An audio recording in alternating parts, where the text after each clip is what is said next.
And I remember when it happened, we were just like, "Holy cow! I cannot believe how much money this is."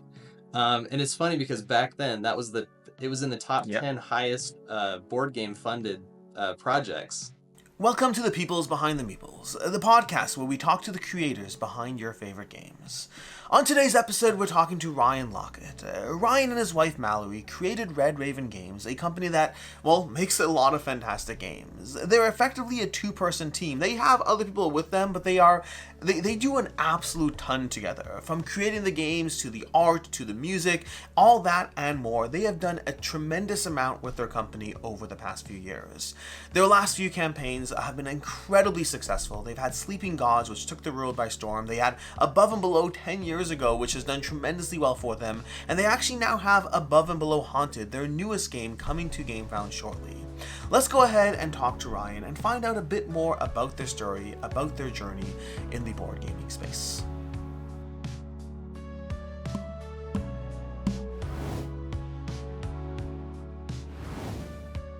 Hello and welcome to the newest episode of The Peoples Behind the Meeples.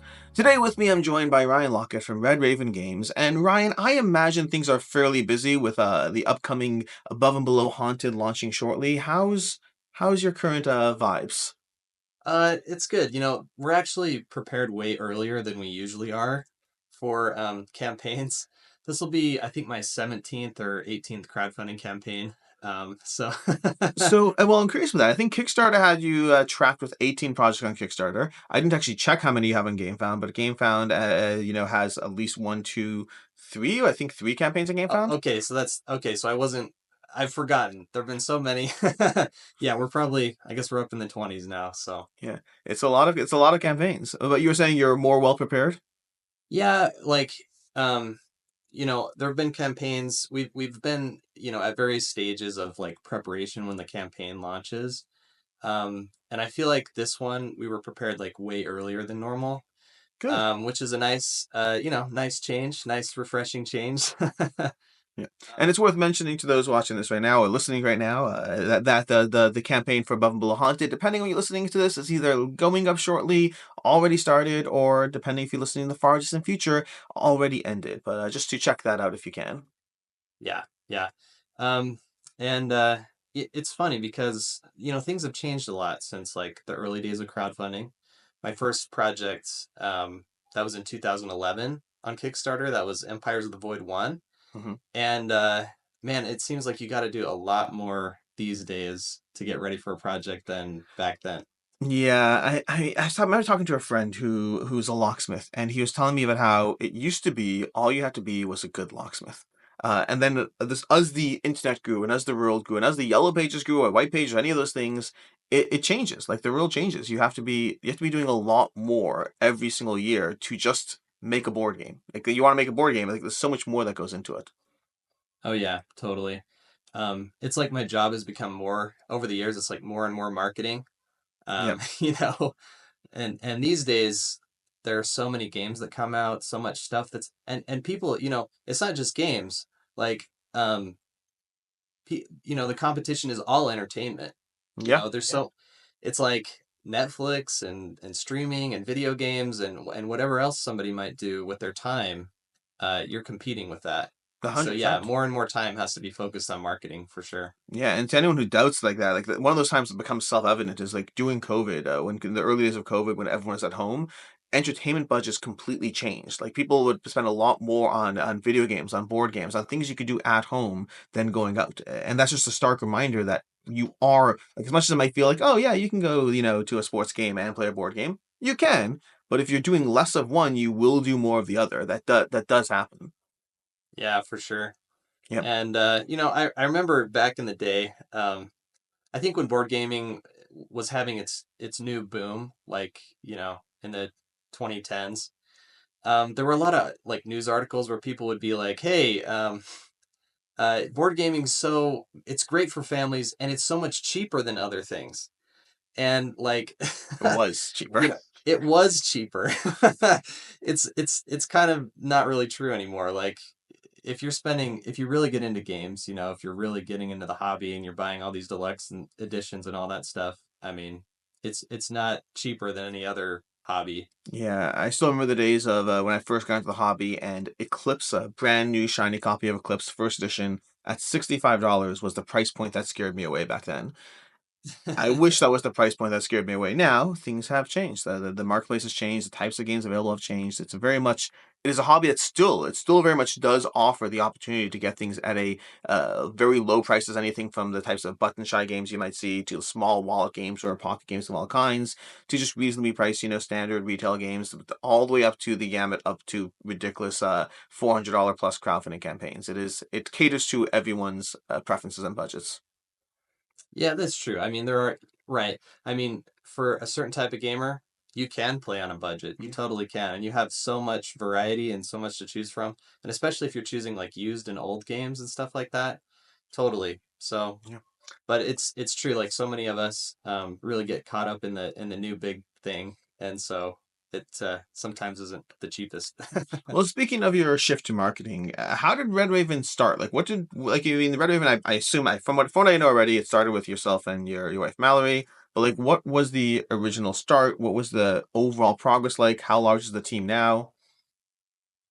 So, yeah, that was in let's see, 2008 or so, 2007. I really wanted to get in the game industry. Like I wanted that to be my job, whatever it was. I was so interested in it. And even as a teenager, I had been just designing games constantly, RPGs, board games, anything I could. And in my 20s, I was just trying to get in the industry. So I would design games. I would submit them to like game design competitions. There was a local game design guild in Salt Lake City that I would go to a lot, and through doing that and meeting people, I got jobs doing art because I was doing art at the same time. I was doing like illustration, and so I got some illustration freelance jobs for like Rio Grande Games for Dominion, and I did some Z-Man games and stuff like that. It was super exciting to be in the industry, but it wasn't paying the bills. Like doing freelance art, it's tough to make a full-time living. I know some people can do it. I have friends that do it. They're full-time game illustrators. They totally do it, and it's fine. But for me, I couldn't make it work. And I really wanted to publish stuff, and Kickstarter was just taking off. So I'm like, heck, I'm going to try it. This was like 2011. And that was we launched our first campaign, um, started the company. Mallory and I did, and that first Kickstarter campaign raised about $30,000, $35,000, and I remember when it happened, we were just like, "Holy cow! I cannot believe how much money this is." And it's funny because back then it was in the top Yeah, 10 highest board game funded projects. Can you believe that it's at thirty five going back to the old thousand days dollars? and the things that were like the notable achievements. It is fascinating how the space has evolved. Yeah, yeah. I mean, and just from there, the the timing was just right. The game industry exploded right about then. Um, and we just kept doing projects. Now, I kept my full-time job at the time. I was working for my parents. They manufacture musical instruments, saxophones, trumpets, and stuff like that. So I was working there and then just doing Red Raven, at night. And it took about 4 or 5 published games before I could be like, okay, got a steady enough income, I can actually do this as my full-time job. Gotcha. And where's the team at now? Like, what's the size of the team currently? So we've always kept the team pretty small, and over the years it's varied a little bit. We've gone from two of us to 3 to 4, maybe back to three for a while. The current team's at 5, but we also have other people that help us quite a bit. Just like friends and family and stuff like that. And we do, well, not a lot, but we do some contract work as well. Cool. Now, you and your wife, you do kind of a little bit of everything from game design to illustration to, I guess, marketing now as well, to musical instruments as well. To like, I mean, I don't know, like you have like official music in the soundtracks, right? Yeah. Oh yeah, yeah. So Mallory, she composes the music for a lot of these soundtracks that we release, and then we perform them. And yeah, they're available on a lot of them are available on streaming platforms. Like there's a soundtrack for Sleeping Gods. There's a soundtrack for Nightfall. There's one for Distant Skies. We just finished the one for we did like an Arzium Okay. soundtrack that was basically for the world of Arzium because we're doing the RPG Yes. now and we wanted to have kind of a it's almost like an album though. There's a lot of singing in there. I do some singing. My sister sings in it. My brother he does a lot of the string instruments and record. And you say singing, you mean like full on vocals, or you mean like just like like you mean like lyrics or just vocals? Oh yeah, so there's lyrics in that some of the songs have like lyrics. Mallory's actually great at writing lyrics and songs, and so there's one on the new soundtrack where Mallory and my sister and I sing and sing kind of a trio thing. It was super fun to Beautiful. record, but yeah, that's one of my favorite So pieces. all these things you guys do, how do you decide on a given day where to allocate time? Like when are you sitting down and designing the next game? When are you sitting down and illustrating a game on the table? When are you marketing the current game? Like that's a lot of different things pulling you in different directions. How do you do that? That's our biggest challenge right now is like deciding where to spend time because there's like a lot of things yelling at us. Like so many fires are going. Like which one do we tackle right now? I always try to. I'm basically always designing games like whenever I can. So even now, like on this table back You gonna here, tease for the upcoming project? this is like a prototype. Yeah, there's a prototype that I printed out. Pretty pretty basic, rough artwork, but so I basically always have like a prototype on the table. But every day we try to spend time with everything, and I think we're getting better at allocating time for each element. It's like okay, now we're gonna do marketing. I know we didn't do this for a long time because I hate organization. I hate having a schedule, but having a schedule is important. So now we have a schedule for marketing. Now we have time for let's take care of logistics. And then here's a time where we're going to look at all the crowdfunding campaigns and the communication and stuff like that. But yeah, it definitely is hard to balance all that. And all the games in your catalog are designed by yourself? Um, Most of them, but uh, some we do have some outside designers that I've worked with. Alf Siegert designed Haven and Mm-hmm. Dingo's Gotcha. Dreams. Yeah, Oh, and sorry, Dingo's Nightfall is Dreams. designed by T. Alex Davis. Oh, very nice. And as far as and art though, art has always been in-house. Yeah, mostly. Oh, I forgot. We have a new one called Isle of Night. That's another I designer. Yeah. gotcha. Um, Okay. but yeah, but most of the art is oh, that's Dustin Dowdle who did Isle of Night. But yeah, most of the art I do, it's definitely part of our brand and our look of our Yeah. company. It's like, oh, I really do need to do most of the art. I have hired some outside artists a few times for Nightfall. Andrew Bosley did the night art and the demon art, all the character art in the game, most of it. And even for Empires of the Void 2, I hired an artist to do some of the card art because there just wasn't quite enough time.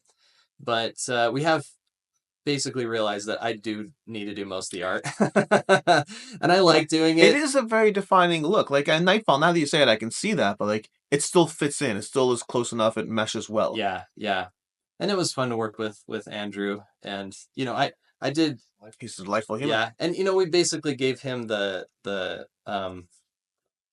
characters, and then I did like the world. I did like the tiles and the all that kind of stuff. So that that that helps unify it as well. Cool. Now you put out a lot of games, and a lot of games I've done all across the board in different ways. But do you generally have a sense beforehand of which ones will take off, which ones will be well received, or is it completely a surprise? Sometimes it's a real surprise. Often I do know. We'll have an idea. It'll be like, okay, like with Sleeping Gods, I knew it was going to be a big deal um, pretty early on. Um, and it's funny because we'll announce a game and then people will just be crazy excited about it. And then I'll announce another game and like it'll totally nobody will notice it, totally disappear. Nobody cares about it. That's what it feels like. But there'll be surprises too. Like Above and Below was a surprise. I didn't, The original Above and yeah, Below? I didn't think that was going to be a big deal. I was like, okay, this is a little weird. It's like a Euro game, kind of, but it's got a weird, it's got a storybook in Story there. It's kind mechanic of a baked weird in. mix of things. I'm like, whatever, we'll just make it and see what A mix that happens. you've continued. Yeah.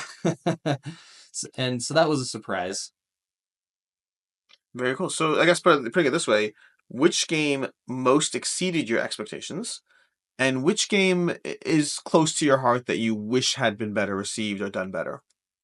I think the biggest surprise for how well it did, um, It could be above it's and below, probably based on above what you and said. below, but honestly, Sleeping Gods did even better than I thought it would. Hmm. I knew I was designing something that people would be excited about, but it did better than I thought it would even. Um, the games I wish had done better, got more attention, are like, oh, let's see. I could run through a bunch of them. Now or Never. I felt like that one didn't quite get its due. Um, I That was the red box one, right? Yeah, the red box. We put a lot of work into that one. Because I've played Above and Below and Now and Never. I've not played Near and Far. Okay, yeah. Um, and then I always felt like City of Iron didn't quite get as much attention as I was hoping for. That was actually my second design that we published, and it's near and dear to my heart. I love the setting, and I think it's a great game. But Very cool. yeah. Well, speaking of a few things touched upon, I have different questions I want to follow up with, but I'll try to do the shorter one first. So Above and Below, Now and Never, Near and Far. Specific, very specific naming sequence. What defines why a game got that this and this or that sequence? Like what? Because you have a lot of games, and I think it's only those three that have that sequence. Like what ties those together that made you go that route? So I think the first one, when we called it Above and Below, um, it just fit the. I don't know. It just fit like a It is glove. Above and Below. Yeah. It was the right title for that game, and I remember when I named it that. A friend of mine was like, "Oh, I love the game. Horrible title." It's catchy. It's easy to remember. And I was like, no, I'm gonna stay with it. I think it caught on. And then for Near and Far and Now or Never, we use the same you know naming convention because those are they they both have okay. So the thing that they all have in common is that they are competitive Euro-ish games that Interesting. have a storybook. Okay. Okay. Because I yeah. Yeah, they're all set in the same world. So the reason I had, meaning to me, there is a certain type of game that you've put out that does follow that naming convention, but to a certain extent, I'd almost assume that Sleeping Gods would fit into that vein, but the competitive aspect does change that. Yeah, yeah, and I think that's the thing that really sets those three apart. Hmm. Um, it's the fact that it's a competitive Euro game with a storybook. I actually couldn't really name many other games like that. Um, I think it's a weird little genre, It is. and I couldn't really name any game that was like a competitive Euro game with a storybook. Usually it's cooperative, this is storybook. Interesting. Very cool. Interesting. But which brings us to the larger question, because we touched on Sleeping Gods as well. So you mentioned Sleeping Gods really blew up, did incredibly well, which it did. I believe it was your largest Kickstarter ever? Not crowdfunding, but specific Kickstarter. Yeah, Kickstarter. Yep, Yeah. yep. And so you had a Sleeping Gods was your largest Kickstarter, and then shortly after that is when you made the switch to Gamefound. Why after your best performing Kickstarter is when you made the choice to change platforms? I think at the time, um, we had gotten a little. Well, there are a couple reasons. Um, it felt like the crowd at Kickstarter was a little more negative. I don't know if this is true. This might be just The my audience, you mean? yeah, the audience, my impression. The audience felt a little more. I don't know. It felt like the environment at Kickstarter had gotten a little more negative. Um, and it looked like at GameFound, because the GameFound is so focused on like board games, it felt like it's more especially catered to board games. Um, I wanted to try it and see, um, and just see if maybe the atmosphere was a little bit less negative. I think it is. I think it's a little more positive. The other thing is I wanted I didn't I've never liked that Kickstarter and pledge managers are two different companies. I've never liked that. Yeah. I've never liked sending my backers to some other company to do, that's we always resisted using pledge managers when we were on Kickstarter, But it's like for hard a to, really yeah. long time. And even though other people were doing the pledge manager thing, I'm always like, no, I don't like that. I don't want people to have to sign into two different companies. So that was a big reason why we jumped to Gamefound because I liked that it was all just one thing. Um, and then being able also, VAT was a big issue, and it seemed like we could handle the new VAT issues more easily using Gamefound. So there were three reasons basically that we jumped on. Hmm, makes sense. Although speaking of crowdfunding, what makes you decide when a game is going to crowdfunding in general versus going to retail? Most of the games should go to crowdfunding. I think if a game's lighter, if it's smaller, it doesn't really fit the crowdfunding model as well. When people are crowdfunding a game, it seems like they're mostly interested in getting a deluxe version, getting stretch goals, getting extra stuff, getting free stuff, and the price margins are so tiny on like smaller games that there's really not much room for that. That's mostly why we do it. It's also like we have to have time to do it. Running a crowdfunding campaign, you really need to have a lot of time to do the marketing, Yeah. to do, to feature the game, to it really It's why I takes started this interview with like, how frazzled are you with an upcoming crowdfunding campaign? yeah, right, right. We always feel yeah, it definitely stretches our team every time. So there are moments where it's kind of like, okay, can we do this at retail? It'll be easier. Um, as far as how much time it takes our team. But so that's basically why. Now, Sleeping Gods so far has had Sleeping Gods, it's had Distant Skies, both incredibly well received.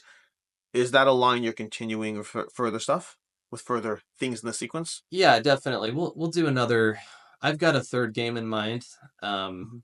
and maybe some spin-off games as well. I keep coming up with new spin-off games and and stuff. I have a pretty solid idea for a third game that's set in the same world. Um, and but I also feel like I don't want to overcrowd the market. I don't want to. It feels like we've released a lot, Sleeping Gods and Distant Skies. You could spend a lot of time with those two games, and even Primeval Peril. And it feels like yeah, I think people could use a couple of years before we uh, offer them another adventure in the Yeah. setting.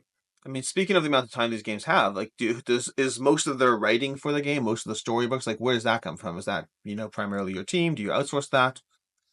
I write most of it myself, and to tell you the truth, writing those is hard. I'd say it's one of the hardest jobs at Red Raven. Because of the Um, writing or because of the sequential tracking of things, or both? it's kind of both. It's like writing writing narrative story paragraphs with interesting choices and like writing a lot of them. It takes a lot of brain power, because you grab the low hanging fruit at the start, and then as you go on, you're like, okay, we've already done that. You've already had a child rescued, you've already had a monster defeated, you've already had three people in the woods. How many different versions? Like when you're trying to fit something into a small section, not a story, a small section, it makes sense that'd be hard. Yeah, yeah. I think the writing's really hard. I mean, Mallory Hmm. writes some of it too. Brenna Asplund, she writes a bunch of it as well. Brenna wrote a lot of Sleeping Gods 1.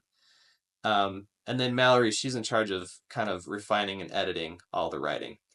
But yeah, it's a tough job. It feels like a lot of our games do need that storybook element, and I love having the storybooks in the games. I love making the storybooks in the games, but it always gets to a point where we're like halfway through, and I'm like, oh, I'm this is hard. Yeah, And keeping track of it all. Yeah, that's hard too. And to those listening, just to touch upon those, Sleeping Gods is a giant epic narrative game, a cooperative game where you can be wandering through, different worlds depending on which game you're playing. But a big focus is a ton of writing, but there's also these little mini adventures you're going on, which things connect in different orders. So if you go to visit that cave and you happen to have been to that village first, that's going to result differently than if you hadn't been to the village first. And things like that are constantly chaining around. So there's a lot of mini stories and mini encounters, and a lot of sequencing to manage at the same time. Yeah. Although in that vein, have you ever considered doing a legacy game? Because it almost feels like a natural evolution to what you do so far to have a full-on legacy experience. I have considered the legacy thing, but I think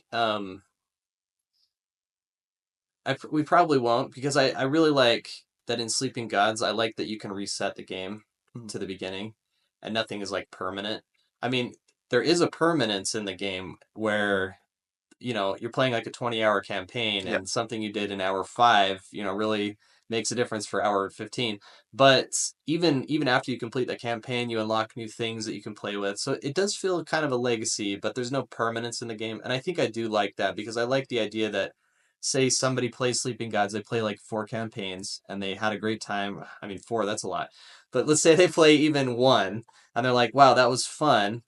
uh, I'm good. That was my experience, and they can pass it on to a friend, and that friend is, that's it. That game is totally works for the mhm, friend, or who that game can keep going to different people, and it'll still always, still always work. yeah, it makes sense.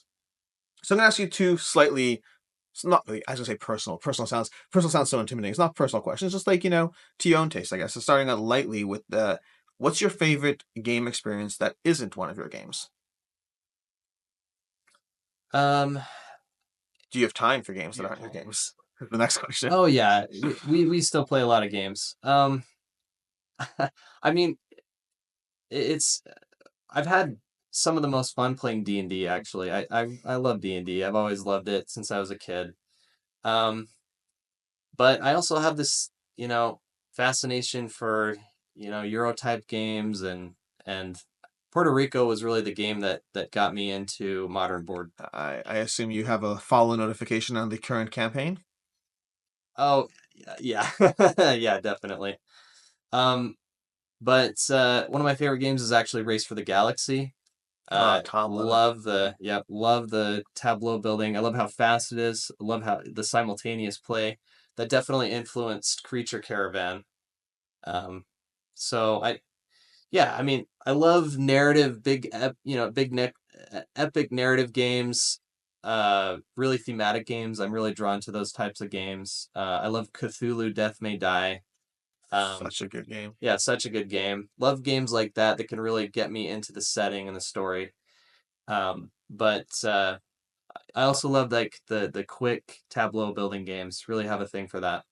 I mean, Creature Caravans, one of your recents, will very much lean into that latter aspect because you just touched upon a few different experiences that honestly reflect your games, from the heavy narrative immersion to the experiences you have to the quick tableau building. And so, Creature Caravans, which happens to be possibly my favorite game for your games, I'd have to like go through the list, but that very much leans into the quick tableau building. Yeah, yeah, definitely. And it was like we made that right after doing Sleeping Gods Distant Skies. I was like, okay, we've done this giant narrative thing. I need a break from that. We got to really do something different. I'd love to get back to like the tableau building genre and a game that's quick to play. It's like I want a game that can be played in, 60 to 90 minutes. Yeah. It's been a while since we did that. Because like one of your first series of games was the 8 minute empires and all that, which really leaned into under 60 to 90 minutes. Yeah, yeah, that's true. And yeah, we did a bunch in that series, and that's definitely leans into. I love Reiner Knizia games as Mhm. well, and so I guess that's kind of that the 8 minute Empire game kind of leans into that style of game as Yeah, well. Yeah. And I think at that time, right around that was a 2013, I think. I was really interested in that style of game, like that maybe medium Euro game, medium light Euro game, and so we did more stuff in that style. perfect. And then as far as I guess to end this a bit, to ask kind of what drives you, meaning what is it you started with you wanted to make board games, you're trying to pitch them. It seems like there was the creative aspect, and that was the main thing. You just wanted to create, and you need, in order to continue to creating, unless you want to have a 9 to 5 job, unless you want something else, you need a what's the word for it? I don't even know, but an engine. You need an engine effectively that allows you to continue to create. But it's like what when you think about continuing to create games, growing your company, continuing to put out new experiences, what is the main things that drive you, from your own passions to thinking about the experiences people have to how well the games are going to be received, or is it literally just about the funnel of creation? Like what keeps you up what keeps you up during the day, I guess? Um, okay, so the creative aspect is huge. Like I can't not design games. I'm just like always designing games. Love designing games. That's my favorite part. In my current job, I often am complaining like, oh, I wish I had more time to work on games. So I love doing the games, love doing the artwork. And you're right, the company exists largely because I just need an engine, a way to to use my creativity. But I'd be lying if I said that if I didn't say that I really care about reaching a lot of people. There's definitely a competitive aspect. I want our games to do well. I want our games to. It's not like I don't want other games to Of do well. I course. want all the games to do well. But I definitely want people to notice the games, to enjoy the games, to like the games. And I understand that not everyone's going to like all of our games, especially because we have such a disparate style in a lot of our games. Like some are like, pretty for lack of a better word, like a pretty dry a Euro experience, and then some are just very like there's like a lot of luck and storytelling and stuff like that. But yeah, I definitely want people to notice them, enjoy them, and it's been so great to see people enjoy them. I mean, we're just so lucky doing this. I have to remind myself that, but it's an awesome job to be able to get up in the morning and work on the games. It's totally my dream job. So I'm really happy that I can do it. So I know I said last question, but now I'm kind of interested. How often do going to that creative process? How often does something that you create not end up going anywhere? Doesn't get turned into another game. It doesn't, find its way to becoming a game. It starts off as an idea, and then just the execution. You eventually have to give up on it. So these days, I think I publish probably 1 in 6 prototypes. Yeah. I think in my early days, like in 2011, 12, 13, I was probably doing 1 in 20. I mean, I was designing a ton of stuff and just picking, you know, one out of the 20 that was really working. But those were lighter games. Now I'm doing kind of more involved games these days, but some lighter games even. But yeah, I'd say 1 in 6 Cool. probably gets Very published. cool. Well, I appreciate your time here, Ryan. This has been absolutely fascinating learning a bit more about your journey. Wishing you the best of luck, obviously, on Above and Below Haunted, and thanks for joining us today. Yeah, thank you very much. Yeah. And to anyone else listening, if you do want to find out more, I believe you have an entire documentary about you crafting Arzium. Oh, right. Yep, that's on YouTube, I think. So if you want to watch a whole hour and a half, a nice little Tableau builder length video about your journey and experience, there's that to dive into further. In any case, I appreciate you having here, and good luck on the campaign. Thank you very much.